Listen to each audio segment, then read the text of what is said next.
Welcome back. Happy April 26, 2021. Kyle Smith at National Review writes this of last night's Academy Awards, the Oscars, quote, "The show was about as exciting as a celebrity reading of Jimmy Carter's malaise speeches. The first awards, in order, went to movies about these subjects: toxic masculinity, Alzheimer's, alcohol abuse, racism, and then racism. We moved on to a movie about an indigent middle-aged woman living in a van and pooping in a bucket, Nomadland, which made Chloe Zhao the first woman of color to win Best Director. Then we honored a movie that horrifically recreates the experience of going deaf, Sound of Metal. Then two short films, the first about a black man getting murdered by a cop over and over again, the second about school shootings. The two makers of the former, Two Distant Strangers, Trayvon Free and Martin Desmond Rowe, wore jackets whose linings were printed with the names of the victims of police violence and also adorned with lapel pins representing the jersey numbers of Kobe Bryant and his daughter, Gianna." Huh? At the end, Smith concludes, in future years, not only will people not be watching the Oscars, last year's ceremony hit an all-time low of 23.6 million viewers, and this one won't approach that, but you'll have to explain why people once thought these things were once considered fun and exciting, close quote. By the way, the number is in. 23.6 million viewers last year, smallest audience ever. They did worse than half this year at 9.5 million viewers. Well, people used to think movies fun and exciting because they used to entertain, celebrate life, celebrate love, celebrate the virtues, celebrate America. They didn't used to be a dirge. They used to be fun, even beautiful. Here, in a random year, is what Hollywood was once capable of. Let's take the year 1962. Here are just some of the movies made that one year: Lawrence of Arabia, The Longest Day, Mutiny on the Bounty, To Kill a Mockingbird, The Music Man, The Miracle Worker, Divorce Italian Style, Birdman of Alcatraz, Days of Wine and Roses, and more. As I say, that's just some of what Hollywood could do in one year, all of them classics. Now it's all death and grief and sorrow and murder and race in each movie, none of which will ever be considered a classic. So much money, so much talent, so much hype. To what end? To what purpose? Entertainment? Activism? Or depression, sadness, and melancholy about the country and your fellow countrymen? Why, remind me, did we ban bear baiting and dogfighting and cockfighting in America? Because we believed how we entertain ourselves matters, and pure bloodlust is simply not healthy or a sign of anything good. What about pure darkness, guilt, anger, bitterness, and weirdness, abnormal psychology? In fact, I think it's a major and serious sign of rot in our culture that we spend billions to produce losses of the human will when once we were animated by the triumphs of it. Turns out, the movie Joker wasn't an outlier. It was a predictor. From the Bible to Plato to every piece of social science up until about yesterday, we knew that messages, cultural messages, matter in preserving the culture. They matter, too, in destroying a culture. Maybe we still know this, because messages can be used to take down just as well as to build up. We know what demagogues can do with propaganda in politics. How about demagogues with propaganda in Hollywood, with an unlimited budget of billions? This, after all, let us not forget, is where propaganda was invented. Propaganda, after all, is about appealing to emotion rather than reason. So paint America as terrible, as well as her people.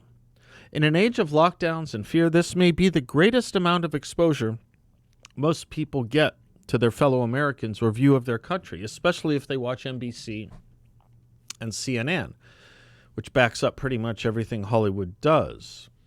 Remember what the NBC Nightly News anchor said last month, after all. Fairness is overrated. That's America's nightly news anchor, collecting his paycheck from the party as he responds on behalf of it. Perhaps this gives a new meaning to the term newspeak. As Winston was told in the novel 1984, quote, "You don't really grasp the beauty of the destruction of words. Do you know that newspeak is the only language whose vocabulary gets smaller every year?" Close quote. The beauty of the destruction of words is equivalent to the beauty of the destruction of a culture, language being the most basic element of a culture.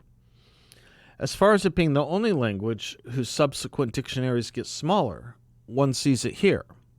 Hollywood, like every news story, seems to be making movies smaller and smaller, longer and longer, but about smaller and smaller issues, fewer and fewer topics.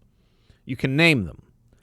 There are essentially two: a biological virus and a psychological one.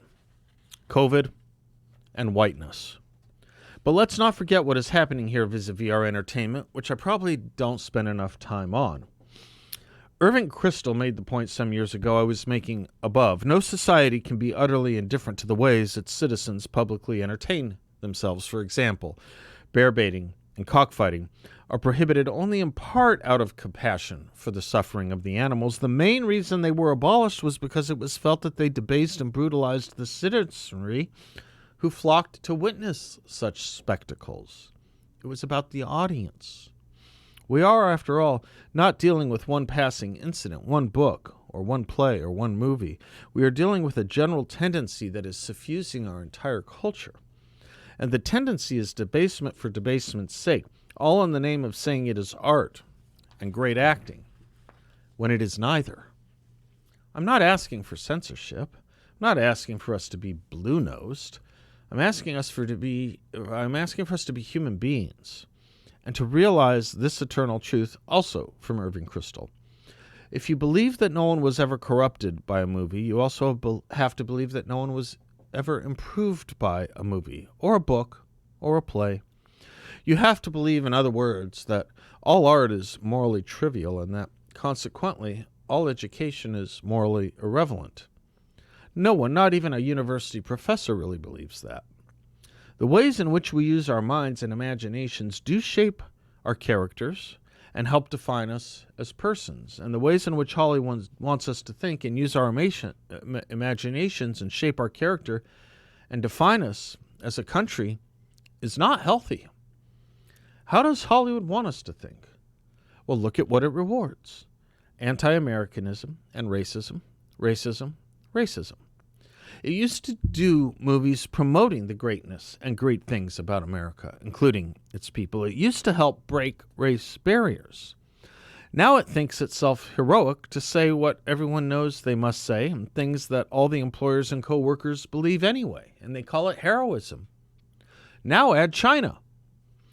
As a report at the Heritage Foundation puts it, Fox News reports, it is a question you might never have considered. Is China taking over Hollywood? The Chinese are financing some of your favorite films, buying theater chains. It's a growing trend. Major Chinese production companies are teaming up with Hollywood, which is leading to concerns over pro-China propaganda maybe making its way to major American blockbusters. As one Today's Show host at NBC put it, here's an interesting fact. If you go to a movie theater right now, it's a decent chance you're going to be seeing a Hollywood movie with a budget partly from China. That is actually true of the top 3 movies out right now, and it's just one sign of a global power shift in entertainment that's already changing the movies you see. Stephen Colbert said this: the Chinese government only allows a small number of foreign movies into China each year, and after America, China is the number 2 biggest movie-going country in the world. So it's only natural for American movie makers to try and please the cultural gatekeepers in the Chinese government. They've been doing it for years. In the disaster movie 2012, humanity is saved because the Chinese government had the foresight to build life-saving arcs. In Gravity, Sandra Bullock survives by getting herself to the Chinese space station. That new movie did so well in China, she went back and reshot The Blind Side with an underprivileged table tennis player. Tim Doscher notes, China is on track to overtake the U.S. as the largest consumer of movies in the world. They love Hollywood, but they do love the same Hollywood we do is another question. As most know, China is communist. And while they are somewhat economically open, there is still significant control over the content Chinese people are exposed to. It goes something like this. In order for the U.S. film to crack the Chinese market, certain themes cannot be portrayed. Certain products must be taken out, and certain speech must be limited. Seems easy, right? Not so much. Hollywood is relying more and more on the Chinese markets to make profits on movies. That means our films are being written with China's concerns in mind first and foremost. As Mike Gonzalez put it, American audiences are being submitted to censorship. Not our own, but a foreign power's censorship, and a Communist Party censorship at that. But we get shown a very benign view of China, in which China is a normal country, no different from Paris or Britain or Germany. And that is not the case, quite simply. If you speak against the government in Germany, for instance, nothing happens to you. If you speak against the government in China, they'll throw you in jail. But China can never be the villain, and many of these movies are made where?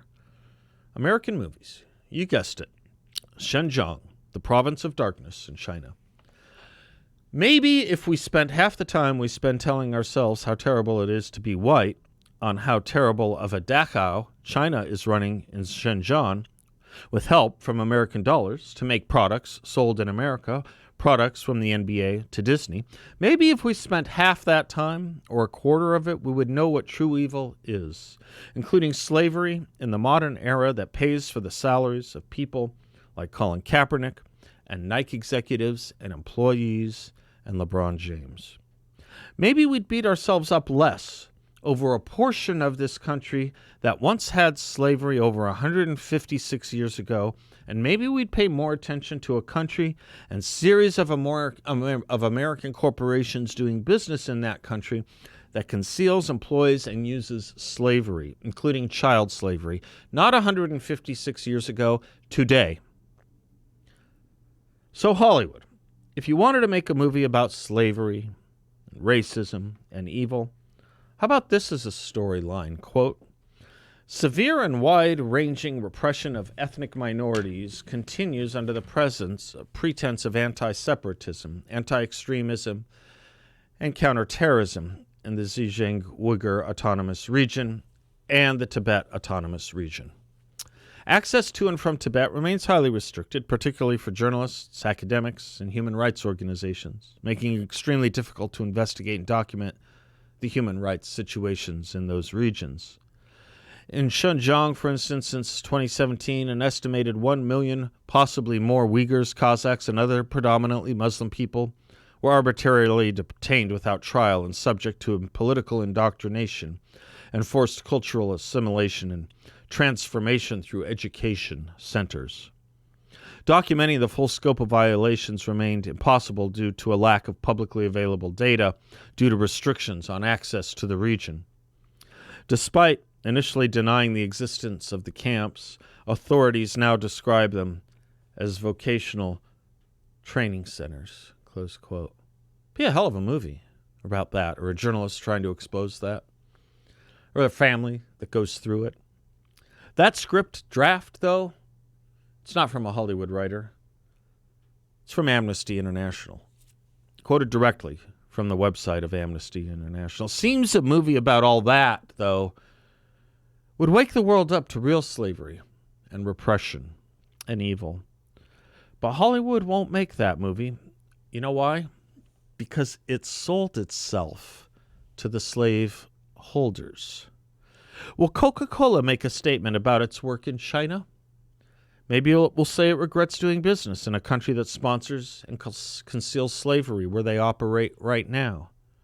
Maybe Delta will decrease rather than increase flights to China. You'd think it would be easier to attack what Amnesty International attacks rather than your own state and country. But instead, America is always the target, just as China would want it to be, or any communist, really. And to think, once upon a time, being a communist in Hollywood was a thing. Or, because it wasn't a thing, it wasn't. I'm Seth Leibson. We'll be right back.